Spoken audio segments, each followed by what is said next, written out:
Alors voici un très modeste tutoriel pour vous expliquer comment travailler le calcul mental avec ce que vous avez à la maison. Moi j'ai pris des dés que j'ai récupérés dans plein de jeux de société que j'avais. Il en faudrait 2 ou 3. Et il vous faut une ardoise ou simplement une feuille de papier pour pouvoir marquer vos résultats. Je prends donc, je commence avec 2 dés, je lance mes dés. J'obtiens 3 et 2. Premier travail, je pose l'opération en additionnant 3 plus 2, je l'écris, égale 5. Et je recommence ainsi de suite. Hop, je recommence 5 plus 5, j'écris l'opération. Il est important d'être capable de transformer les nombres en écriture mathématique et j'obtiens 10. Les enfants ont le droit bien sûr d'utiliser leurs doigts s'ils ont besoin pour recompter. On peut faire ça pendant 5 minutes et puis après on peut changer l'exercice.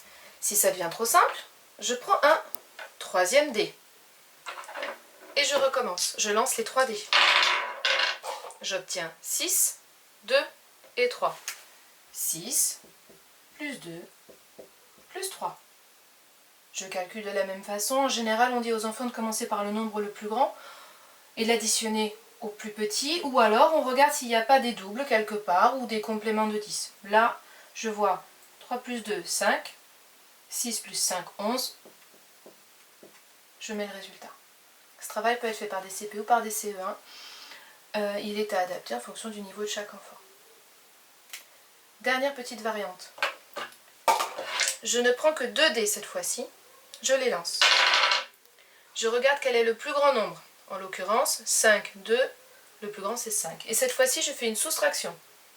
5 moins 2. 5 moins 2, il me reste 3. Vous voyez que même pour les plus hardis, on peut même le faire avec les grands frères et les grandes sœurs, on peut faire des multiplications. Ça peut se transformer en 5 fois 2.